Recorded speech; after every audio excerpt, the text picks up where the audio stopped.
बोलने का मौका दिया। कुछ दिनों पहले हम राम मनोहर लोहिया अस्पताल गए थे। पुलिस लाठीचार्ज में घायल दिल्ली की उस छात्र की स्थिति जानने के लिए जो आईसीयू में अपनी जिंदगी की सबसे बड़ी लड़ाई लड़ रही है। हमसे कुछ ही समय पहले आदरणीय स्वास्थ्य मंत्री जी श्री जेपी नड्डा वहां गए थे और उनसे कुछ समय पहले अन्य नेता भी गए। जब तक हम वहां पहुंचे, उस लड़की की मां नेताओं के आने जाने से गुस्से में थी। सुन लीजिए, सुनिए, किसी की पीड़ा का मजाक नहीं उड़ाते। कोई भी हो, किसी की पीड़ा का मजाक नहीं उड़ाते। आप संसद में बैठे हैं, निशिकांत जी आप बना रहे हो। जब तक हम वहां पहुंचे, उस लड़की की मां नेताओं के आने जाने से गुस्से में थी। किस लिए आए हो? उसने आईसीयू के दरवाजे के बाहर खड़े होकर हमें पूछा। हमारे सामने कांपते हुए हाथ जोड़े कहने लगी कि धन्यवाद, आप आए हैं, ठीक है, मगर मुझे किसी से नहीं मिलना, मुझे किसी से बात नहीं करनी। महोदय, उस मां की पीड़ा से उसका पूरा शरीर कांप रहा था, लेकिन उसने दृढ़ आवाज में कहा, सुबह से बड़े बड़े लोग यहां आ रहे हैं, एक के बाद एक वीडियो बना रहे हैं। वह भी आए जिन्होंने मेरी बेटी का ये हाल किया है। किस लिए? उसने हमसे पूछा। किस लिए? मेरी बेटी की बलि तो चढ़ गई है, लेकिन उसे कुछ भी हो जाए तो मैं उसके लिए अपने आप लड़ूंगी। मुझे किसी की मदद नहीं चाहिए, मैं अकेले लड़ लूंगी। महोदय, शायद मुझे यहाँ खड़े होकर सबके सामने ये बात नहीं कहनी चाहिए, मगर उस माँ की गुहार ने मुझे शर्मिंदा किया। उसके दिल के टूटने की वो आवाज जो अस्पताल की दीवारों से में गूंज रही थी, मेरे मन में अभी भी गूंज रही है। इसलिए उस माँ की इजाजत लिए बिना मैं आपके द्वारा आदरणीय प्रधानमंत्री महोदय जी और आदरणीय गृह मंत्री महोदय जी से पूछना चाहती हूँ कि क्या जरूरत थी एक मासूम बच्ची पर इस तरह दमन करने की? क्या जरूरत थी उन छात्रों पर आंसू गैस चलवाने की, उन पर लाठियां बरसाने की, उन पर वाटर कैनन्स चलवाने की? क्या जरूरत थी उन नौजवान लड़कियों को जलील करते हुए उनके कपड़े फाड़ने की, उनको बेरहमी से गंदी तरह पिटवाने की? देश के युवाओं पर पैलेट गन्स और AK-47 चलवाने की क्या आवश्यकता थी? क्या वे आतंकवादी थे? क्या आतंकवादी हैं? टेररिस्ट हैं? हाँ, कांग्रेस बोल रही है। हाँ, कांग्रेस बोल रही है। जवाब दीजिए, जवाब दीजिए। कांग्रेस बोल रही है, जवाब मांग रही है, जवाब दीजिए।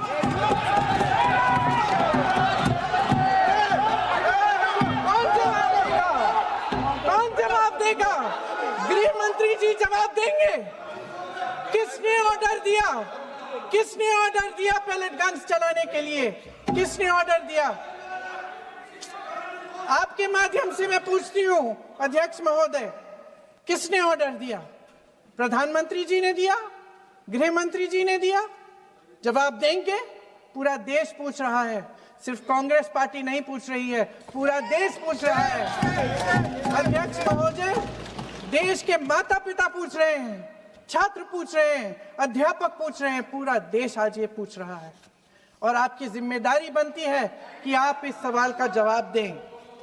क्यों डरते हैं आप इस देश के नौजवानों से? क्यों डरते हैं आप इस देश की बुलंद आवाज से? और उस आवाज को दबाने का हक आपको किसने दिया है? महोदय, ये सदन यहाँ बैठे हुए सांसदों की जागीर नहीं है, ये इस देश की अमानत है। यहाँ बैठे हम सब इस देश की जनता, इस देश के युवाओं, बुजुर्गों, गरीबों, अमीरों और सब धर्मों, सब वर्गों के देशवासियों के सेवक हैं। हम उनके प्रतिनिधि हैं और ये सत्ता हमें उन्होंने ही दी है। इस देश का संविधान हमारी सर आंखों पे, इस देश का लोकतंत्र सर्वोपरि है। इसे ध्वस्त करना पाप है। यह करोड़ों जनता हमसे सिर्फ एक चीज मांगती है, जवाबदेही।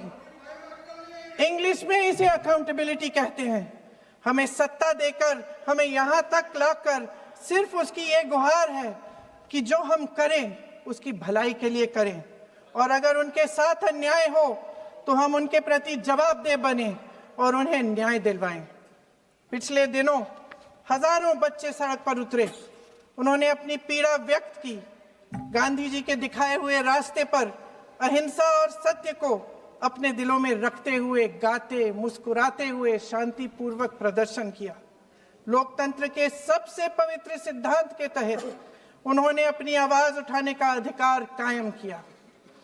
ये उस भारत के बच्चे हैं जो गांव में रहते हैं, जो महानगरों में रहते हैं, जो छोटे कस्बों में, छोटे शहरों में रहते हैं, जहां माँ अपने गहने बेच देती है, पिता अपनी जमीन गिरवी रख देता है, एक परिवार अपनी पूरी जिंदगी की कमाई बच्चे के सपने पर खर्च देता है। और अब उन्हीं बच्चों को लगने लगा है कि आज इस देश में मेहनत से ज्यादा बेईमानी मायने रखती है, मेरिट से ज्यादा पैसा मायने रखता है। तब सिर्फ एक छात्र नहीं हारता, उम्मीद हारती है। इन परेशान बच्चों ने अपनी उम्मीदें आपसे साझा की। उनकी मांगे क्या थी कि पेपर लीक करके उनके साथ जो बार बार अन्याय किया जा रहा है उस पर कार्रवाई की जाए। हमारे एजुकेशन में आरएसएस के प्रचारकों को भर भर कर उसे खोखला बना दिया है। जबरदस्ती एनटीए बनवाकर सिस्टम का केंद्रीकरण करके उसे और भी उलझा दिया। देश के कुल बजट में, हाँ जी जबरदस्ती, आपने अभी अभी सुना तमिलनाडु के हमारे साथी क्या कह रहे थे। यहीं मकर द्वार पर मेरे सत्ता पक्ष के सांसदों ने जिंदाबाद के नारे चिल्लाते हुए उनका संसद में ऐसे स्वागत किया जैसे मानो कोई सुपरस्टार पहुंच गए हैं। विडंबना देखिए महोदय, जब भूतपूर्व शिक्षा मंत्री को मुकुट पहनाया जा रहा था, स्वागत हो रहा था उनका, तब महाराष्ट्र में एक परिवार पेपर लीक पीड़ित अपनी बेटी की आत्महत्या का शोक मना रहा था। इससे देश के युवाओं का भरोसा कैसे बनेगा? अध्यक्ष महोदय, आदरणीय प्रधानमंत्री महोदय जी को आपके माध्यम से मैं कहना चाहती हूं कि शायद उन्हें अपने सलाहकार बदलने चाहिए। वे असलियत से एकदम टूट चुके हैं। नई नई कमेटियां बनाने से काम नहीं चलेगा। उनका अध्यक्ष चाहे कोई भी हो, और इस नई कमेटी में तो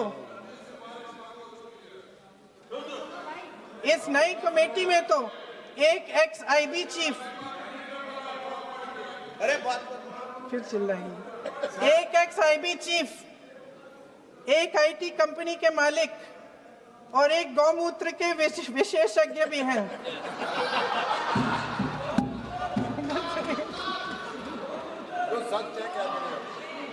इन्हें शिक्षा के बारे में क्या पता जी? सर सच है। आप आज मेरे से नाराज हो रहे हैं, पर मुस्कुरा लीजिए। वो आपने भी चुनाव लड़ा।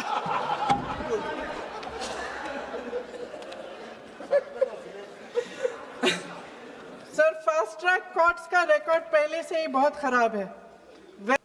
आप जेन जी का भरोसा वापस जीतना चाहते हैं तो नए नए एंगल से अपने फोन से नए नए वीडियो बनाने से नहीं होगा।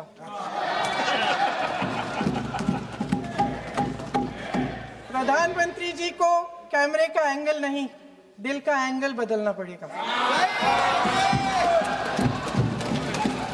ये जेनरेशन जागरूक है, समझता है, झूठ पहचानने की उसकी अपार क्षमता है।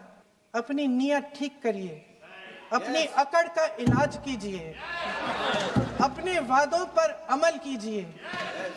आपके शासन में हमने बड़ी बड़ी चोरियां देखी हैं। चुनाव में वोटों की चोरी, राम मंदिर में चंदा की चोरी, आपके उद्योगपति मित्रों द्वारा देश की संपत्ति की चोरी, किसानों की जमीन की चोरी, लेकिन सबसे बड़ी चोरी, हाँ ठीक है, सबसे बड़ी चोरी तब हुई। कहिए, बोलिए।